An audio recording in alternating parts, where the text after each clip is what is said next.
Delighted that we have some of the recipients of grants with us, really just to talk about a bit about their work, but also really just to hear some tips about if people are thinking of applying to this year's scheme. It opens on the 14th of September. Hopefully today, maybe you might get some thoughts about what you want to do. Delighted that I can welcome Gerard Deane. Gerard's from the Director of the Holywell Trust. We core fund in partnership with the Junction and Holywell Trust, and also we've been able to support a number of the work that we've been doing over the years. Well, I guess is Linda's from the Tourist Project. In terms of the Tourist Project's really been a cutting-edge program, particularly over the last number of years, just in terms of the Irish language and the idea of identity and language and how it's intrinsic to us. Unfortunately, James wasn't able to join us today, but we have pre-recorded an interview with James. The project was called The Ring of Steel, and the context of The Ring of Steel, and James will probably talk a wee bit more about this as he goes into it, but really it was looking at from 1972 into the sort of 90s. Belfast City Centre had what was called the Ring of Steel. It was very much a security cordon. Anybody who went into the city centre from 1972 onwards was subject to searches, was subject to a whole series of things. In terms of CRC, we were interested in this project because it was an important part of social history that we can easily forget about and move on. And we have generations now who would not even realise. So last June, I got an email from Place NI, who they were a charity in the city who sort of worked with this kind of information.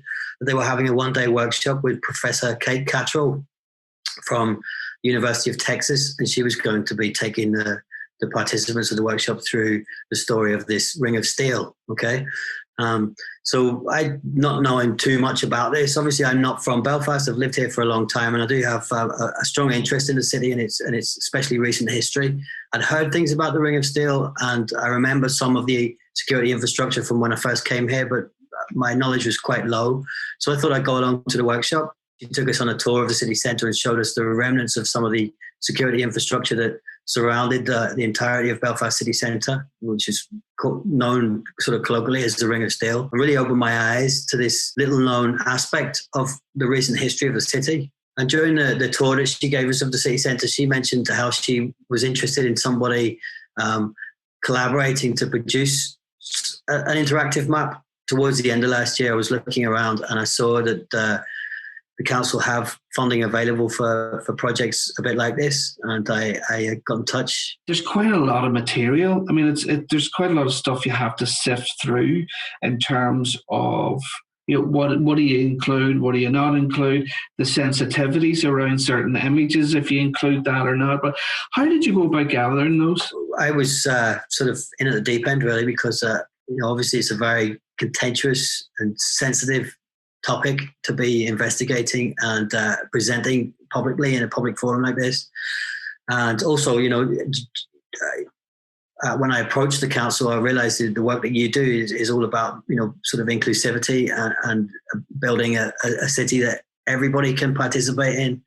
And that was a main driver for the work as well.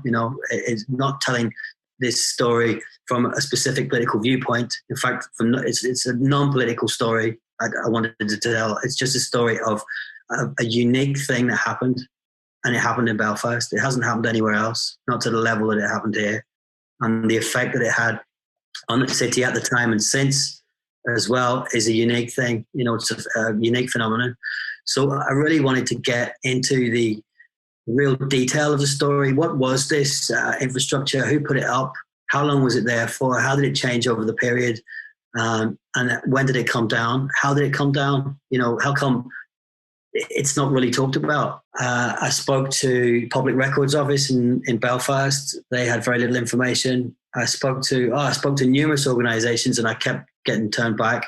And it was becoming quite frustrating. I spent hours and hours walking around the city centre trying to locate the remnants of this infrastructure and sort of trace out in my mind where it was. I spoke to academics at the University of Ulster who were able to point me towards publications maybe in the 1980s where some of this was mapped. And eventually it got to the point where I think someone in Belfast City Council suggested I contact the National Archives in Kew in London. So I went onto their website and I found out that they had a whole stack of information available. So I arrived early in the morning at the end of February, just before the lockdown, and walked into the reading room, and there was a pile about 1.5 foot deep of top secret folders from the Northern Ireland office on the table in front of me, which was, I just hit the mother load. Like, it was a really good moment. And going through all these files which contain classified information was now declassified. So just going through all that information, taking pictures and scans of it, and then bringing it back home and sifting through it methodically, trying to put together the story, is how eventually I was able to build the resource. What it shows is that you can quite easily lose a memory. That those that would have been involved at that time probably would have retired and passed on, and moved on.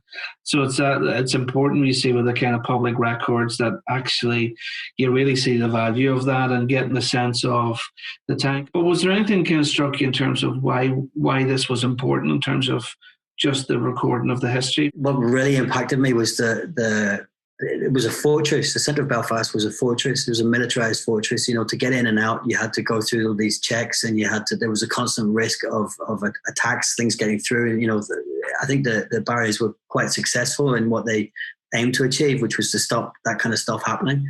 And just the impact on the city centre, the impact it must have had on people who had to interact with that on a daily basis. In terms of how people would interact with the website, how it helps people to kind of remember, how it helps people to have a conversation, and how it helps people to be able to share their stories about their shared past, but also how it goes forward.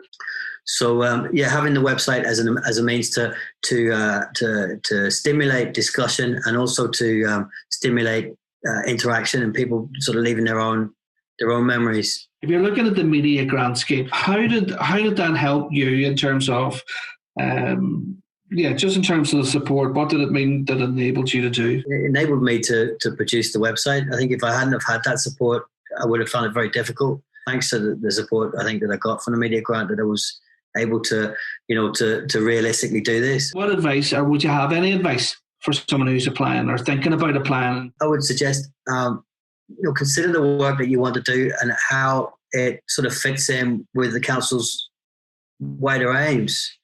I had to do that, and it was definitely a benefit to me, because it gave me a focus, and it gave me sort of, it makes you realise that there's value to this work, and it has value beyond, your own interests, but it has value in the community that you're living in, and to think about what that value is for the community, and how it can sort of further the journey that we're on. Next, we have an excerpt of the Forward Together podcast that Deane have been sharing with us. Now, you've argued very strongly that we need further reform. We need a Bengoa for schools. Talk me through your views on this. I have, and I suppose I come partly from a perspective of looking at what reconciliation is about, some of the criteria that have been set, and the best criteria that I've come across was used by the Peace Programme 10 years ago, Hamber and Kelly reconciliation criteria, which talked about, amongst other things, in order to resolve conflict and promote reconciliation, you need to go back and make the structural changes to the structures that help create segregation of the conflict to start with. And whenever I look at that, I particularly look at how we've lived in a very segregated society for probably close on 200 years. And therefore, there is a requirement, there is a real need to make the structural change around education and around how children and young people are brought up. Do you want to tell us just a wee bit about just what you were doing, but also just some of the ideas behind it and what you were hoping to do? We did the Forward Together podcast, and what it is a series of conversations. So Holywell Trust, we worked along with Paul Gosling, who's a respected local journalist. We called it Forward Together because we believe that there's a number of conversations that we need to have that will allow us more information and the space for conversation. They allow us to move forward as a shared society, if you like. So we chose a podcast for a number of reasons. One, it's relatively easy to do. It's particularly easy because we've got a studio right next door to us, which was Peace funded. So we're delighted with that, and it's really simple. it's a great space for a conversation because you're not limited to the normal format, like on a radio, where you go on and you have 3 minutes to get your message across. What we did during this series 2 of our podcast was a number of deep dives into a whole range of conversations with people who recognised experts in the field. So we have conversations on integrated education, Bill of Rights for Northern Ireland, the constitutional question, but alongside that, mental health and the whole range of things like that, how the government runs, the role of the media in society and stuff. So altogether, we did 18 interviews and 18 podcasts. And alongside each of the podcasts, whenever we released a podcast, through Paul's good graces, he wrote an article for Slugger O'Toole as well. So both were released simultaneously. And the numbers on Slugger in particular were, I think, really impressive. This last series, we've had over 42,000 reads on Slugger O'Toole, for example, on the articles that were published. The listenership or the downloads on the podcast come together at about 2,500, which is a wee bit disappointing, but we've only now that we're a couple of years on doing a podcast, realised the resource required in order to drive that up. Apparently 80% of your budget is meant to be promotion that we never thought about before. And it was always the last thing that we did was the promotion, but so that's a real learning for us. But what we did was we had conversations that, and each episode lasted between 35 and 45 minutes. And where, as I say, the deep dives and a number of different issues, and they were really good. And there's a real strong body of work that's been built up. It's like a different type of conversation than you'd normally get at your community relations type of it, because they're in depth and we've really explored the issues and I think posed a few questions. And Series 2, as I say, obviously comes in the back of Series 1. And Series 1 was 34 different conversations, so it was a lot bigger. And over the next month or so, we're publishing a book of the main findings from Series 1, as well as some recommendations on each of the issues that were covered, and the first series as well. So it very much ties in with the conversation that took place this last time round too. Just in terms of what's involved in putting that together, I mean, is it was there a challenge in getting people to the space? Were we able to have them come and join you remotely in terms of taking part in the discussion? I think our process was dead simple. We sat down as a team, so myself and Paul and a trustee of Holywell, and we identified the conversations that we wanted to have, and then who would be the perceived expert that we wanted to engage with, that people want to hear from, because that's a key part of it as well, is people need to want to hear from this person in order to be accessible. So we identify that, then we make sure that we've got all our balances and checks in place. So we want to make sure that it's gender balanced, it's balanced community background wise, all the usual stuff that you'd expect. But then a key consideration for us was, is there a weight to this? Is it good enough? Is it of a high enough quality? Are the conversations true and an accurate reflection of the topics that we're covering? And I think by engaging a journalist in particular, and that we made sure that was the case, because Paul brought a real rigor to this process, and it's like we had the conversation with people. He was able to push them a wee bit more than if it was just me doing it. You know, he's a trained journalist who's trained in teasing out the information from people. It's like myself and Paul were able to record, you know, the introductions and the conversations and stuff about the interviews. And we did that remotely. It's like we didn't even have to come together to do it. So it's dead simple. And podcasts are easy to do and relatively accessible. You know, you can get them anywhere. They last forever once they're up. So they can always be referred to again, but all you need is simple recording equipment, and in fact all you need is a computer and you're away. You know, one of the things that has been coming forward now has been the issue around mental health, the impact on COVID, and the concern that people have as almost the kind of fallout going forward in terms of people and dealing with that. What you would say is, how do you kind of advise? We're looking at mental health, we're looking at it in the sense of, how do we build a cohesive, peaceful society? In terms of your peace building work and the work that you're about, you kind of go, it's kind of obvious, but in some ways it's not, in terms of where we divide things up in our own head, or as funding even divides things up. But that's not people's life experience.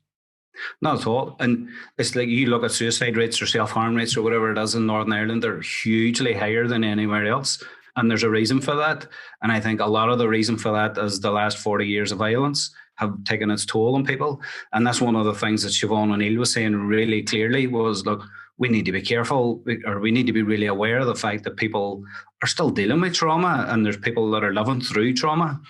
And that's the lens with which we need to look at society a lot of the time here, is we can't expect to have these conversations without an awareness of how it might impact on their mental health. We can't be triggering things in people. We can't be triggering traumas.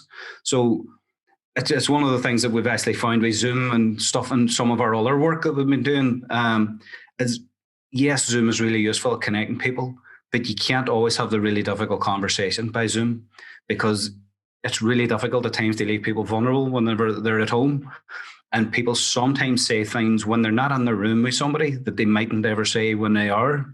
And so that's important as well. But the mental health stuff, it's like, particularly in our city, you look at it, it's a huge issue. It's a huge issue. There's a crisis intervention service based in our building that deals with people who are suicidal. This is something that's an everyday thing here in this city. And it's one of the things that we're really aware of.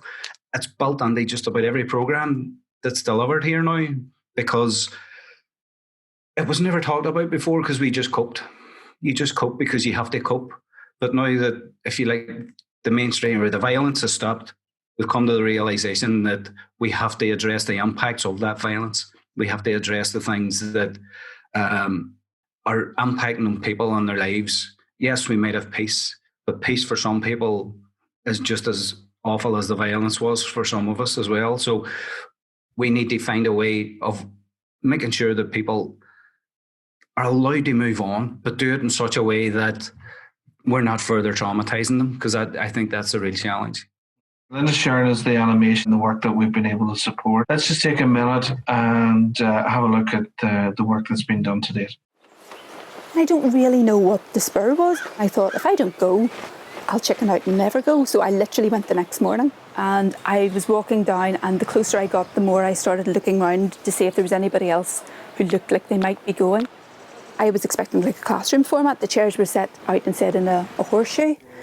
And I know that they'd been running 1 or 2 weeks already, so I was a bit worried in case I'd missed a lot. And Matthew just jumped straight in with Kajay Shin, Shin Budjil Ishka. And then he addressed the class Kajay Shin, and the entire class answered Shin Budjil Ishka. You know, you were watching, where's he going, what's he going to get, you know, and the fact that everybody was answering together, if you didn't remember, it didn't matter. I can remember after the first week going home going, you know, my head felt like it was swimming because there was so much stuff in it. And I suppose I'd gone down expecting to maybe learn 2 or 3 phrases, but instead there was, 40, 50, 60 words all flying around my head. And I remember doing the dishes going, shin plata, shin bowl, shin fork, and laughing at myself and standing in the kitchen door to see if anybody could hear what was going on in my head. My name is Gail McCune. I am from East Belfast, and I am a Protestant Irish speaker. I'm sure that in your work you probably find there's a resonance of that in terms of people's life experience and how that impacts how they approach things, and actually, yeah, people don't live in segregated boxes. Can you tell us just a wee bit about the work that, in terms of the media grant and supporting that, obviously in terms of, and the context of the work that you're doing, obviously in East Belfast? I suppose in some ways it's a storytelling project, because every year when our learners come in and they started off, there was maybe 20 the first year and 60 the second year, and now I think it's about 250 people a year on average. One of the things we'd have done when they come in as beginners, we'd have said, well, what brings you, what's your interest in the Irish language? And I was always blown away because there was such a myriad of different stories of why people were interested. And actually over the years, that story has even changed, and over the past couple of years, you get a lot of people saying, well, it's all over the news. I wanted to see what all the fuss was about. So that was one of the things. I suppose I wanted to record people's stories, but I was also aware that sometimes those stories were sensitive. Maybe somebody wouldn't want to put a face or a name. Now, I also find that has changed. People are a lot less concerned about being known as somebody who's learning Irish, and that's a really good thing. And I think part of that is because of the work that we've done. I also was aware that the minute you video somebody, that you're sort of dating them because of the clothes, the style, even their age. So I really loved the idea of animation. But animation is a very expensive way of doing something. So without the media grant, we just couldn't have done it. So we started off then, we picked out a number of our learners who we knew had, I suppose, interesting stories and maybe were typical, and maybe some of them not so typical of people who come to tourists. And we made a recording of them. And, they just chatted about why they got involved in the language or why their interest was with the language. And then we took, which was maybe an hour's recording, and it ended up as a minute or a minute and a half. So that wasn't an easy job either. Just, okay, well, what is the richness here and what is the interest here? And then that eventually became an animation. And I think animation really lends itself to our project. And the whole purpose, I suppose, of as well to have people's stories, it's really to challenge some of the perceptions out there, because sadly, if people, they've never attended an Irish class, or they don't know people who speak Irish, or they have no involvement with the Irish language sector, some people have a perception of who speaks Irish or who learns Irish or why you'd be going to an Irish class. And of course, there's no reality in that, because as we know, it's such a diverse range of people who learn Irish, and for all sorts of reasons. So we wanted to challenge the stereotype, I suppose. The animation is a very, very slow process. It's a very time-consuming and very expensive process, but it gets a fantastic result. You have this small, short piece of media that has a high impact and I suppose can keep people's attention, because unfortunately sometimes we live in a world where people, have a very short attention span. I suppose you're coming at it from a point of view of saying, that's not your area of expertise in terms of animation, but you have a story and you have an idea, and I suppose it's the classic of, I don't know how to do this, but I just need to find someone who does. That, I suppose, is in some way what the media grants enabled you to do in this. So it's take the idea and then work alongside a partner. The first idea, a number of years ago was just, how can we record people's stories? How can we do that? And I think video is always the sort of obvious one. But there were the concerns that people, didn't want to be videoed, or, when you shove a camera in somebody's face, they get very self-conscious. And, the idea of the animation was something that developed very slowly. We even thought about, having the stories written down, just having sound recordings, even having like a storyboard. And then eventually the animation idea sort of developed. Again, we didn't know, how do you get something animated? What sort of costs are involved? How do you do this? And we were very lucky to get connected with a fantastic organisation who are called Centre, and they're based in Belfast, and they do a lot of advertising work, but they also do what they regard as ethical work. And so they do it at a more reasonable price. We, as I said, then recorded our learners. That was problematic too, because one of our volunteers, he was able to use his own equipment, and Queen's University have partnered with us in this, which was great. So he was able to use the equipment over there. But one of our learners is disabled, and one of our participants, so we had to bring the equipment over to him and create a sound room and a busy office and a busy building that had its own difficulties. And we also on a very noisy road, which you don't realise until you start trying to record something with high quality. But it was good. The sound recordings were very long, really, to allow people just to relax and to have that chatty, informal style, and so them to not feel under pressure. But that also meant that you ended up with a lot of material that then had to be cut down. So myself and Dawn, who helped me in the project, we sat down just for many hours listening to the stories and working out, what part of this, what are the salient points, what part of the story will we go with. In animation, there's no threat. There really is a sense of innocence and people can connect with it in that way, in a childlike way, but get the power of the message.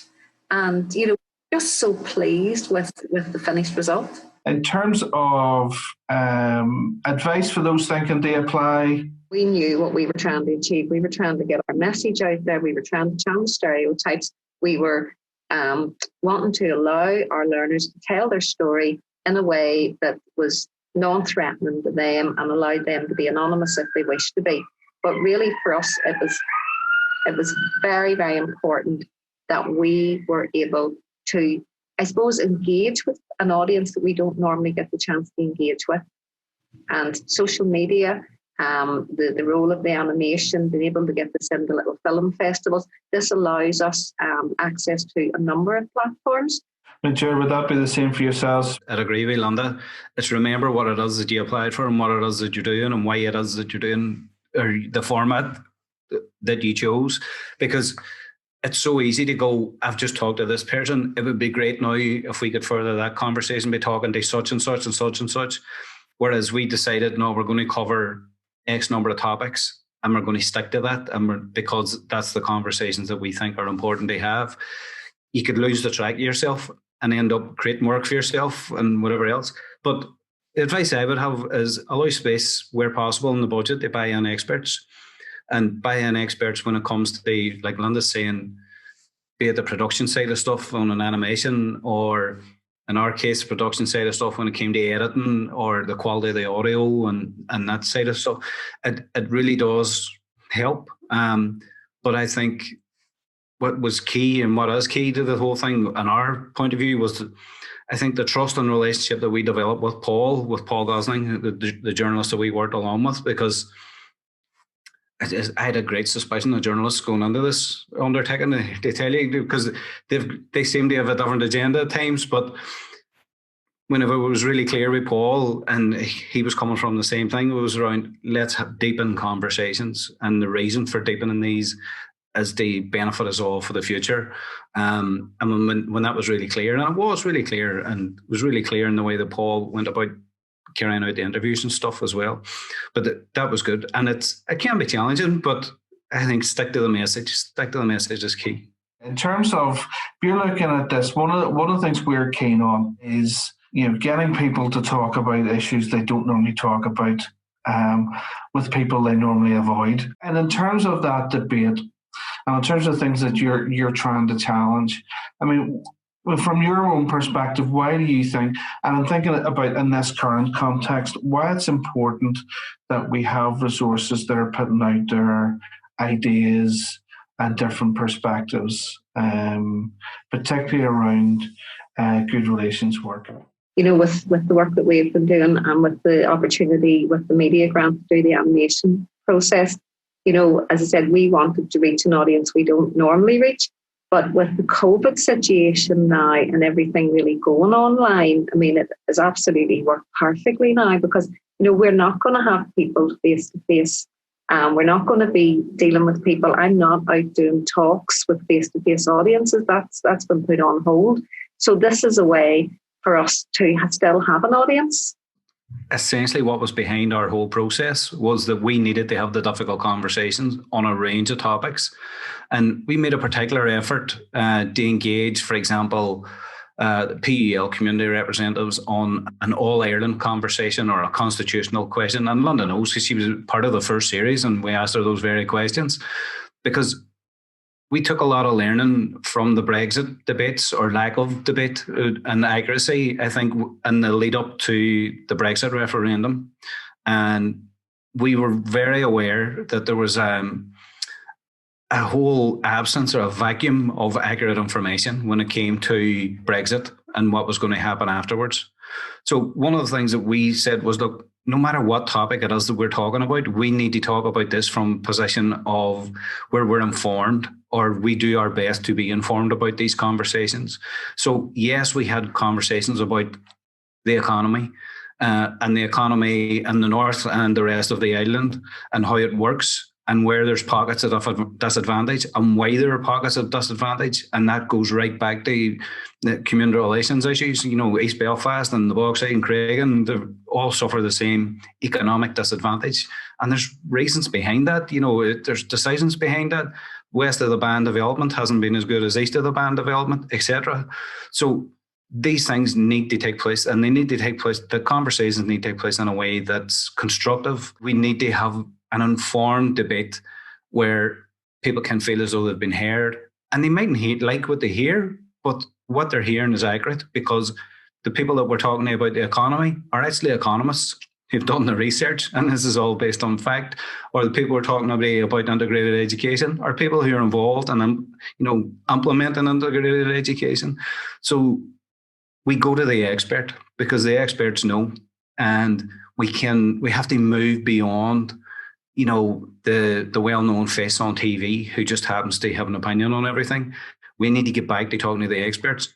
And I'm sure in terms of, I know it's your experience at times where people have an opinion of what you're doing that's not necessarily based on any sort of fact, but it's basically just an opinion. And you've been very good at kind of just challenging that and pushing back on that. I mean, in terms of these, is the hope that, I suppose, when you tell someone's story, it brings its own sort of validity and honesty? For instance, Gail's story that we've just done. Gail came here, I think it was about 6 years ago now, to learn Irish. She's from East Belfast. She lives on the Newton Arch Road, so she's local. And, she was nervous about coming, and that comes out very much in the animation. She wasn't sure, and she just had an interest. Gail is now just about to start her second year at Queen's University doing a degree in Irish and archaeology. So coming to tourists has changed Gail's life totally. And, very, very proud of that. And we're very proud that we've been supporting her. So, we just think it's fantastic that somebody like Gail, and we have such a diversity of people who come as for all reasons, and they get all different things. Some of it's just a social thing, some of it's education. And I think in some ways both the pieces of work that you've been involved in exemplify a challenge that says, all that you know isn't all that there is to know. And really kind of pushes those boundaries to say, have you actually thought about this in the context of, the economy, or can we have a conversation about a hot topic that says, it's the adage of we can disagree without being disagreeable. I suppose from my point of view as CRC and looking at the media grant scheme, it's what we want to be doing. It's about those ideas, about saying how do we create and give shape to those ideas that are about challenging people. The media grant it has now allowed us access to further funding, and so we're going to be able to make even more animations and hopefully have a wee series of them. But now we have something to show other funders, and we've had, as I say, a number of people who've come in and given some small bits of funding to do more. So that's been great. And without the media funding, we wouldn't have been able to do that. Gerard, in terms of kind of, I suppose, final comments and stuff, is there anything, I suppose, in your experience that you think would be worth noting for people to kind of take on board about if they're going forward now this year? I think, like we said earlier, that it's well thought through, and you have a clear rationale behind what it is that you're doing. But I would say, if it's a podcast, go for it, because they're dead simple, they're really accessible, they're relatively cheap. And it's a great way of getting your voice out there. And I think the more people have the opportunity to share thoughts, that the more other voices that we're hearing, a bit like what you were saying earlier, getting other people to hear the person that they wouldn't normally. If we can do that more and more, I think we give more power to the people in the community at the grassroots level. But I think we also create a challenge to people that we see day in and day out, and we know what they're going to say before they actually say it. And I think we need to change reporting, if you like, in a way, so that it's community-led and community-focused. And I think that this media grant scheme is a real way of doing that. And just let's get the word out there, because there's so much good that's happening in the community relations field, so much challenging work that I know some of it has to be really quiet because that's the nature of it, but there's a lot of it, like the stuff that Linda's doing, we should be roaring and shouting about it. And let's not be afraid of the conversation. And now's the time to have it, I think. And I think we need to move beyond the COVID world. There's still conversations we need to have. Let's make sure that we have them, and we have them in a way that's positive for everybody. Like, thank you for sharing that. I know it'll be really helpful for people coming forward in this year, particularly if they have a kernel of an idea, or if they're not quite sure, or hopefully that cemented some things with them. Folks, if you're interested in applying to the Media Grant Scheme 2021, it's officially opening on the 14th of September. If you want to speak to myself or some of the team, by all means contact us through the website.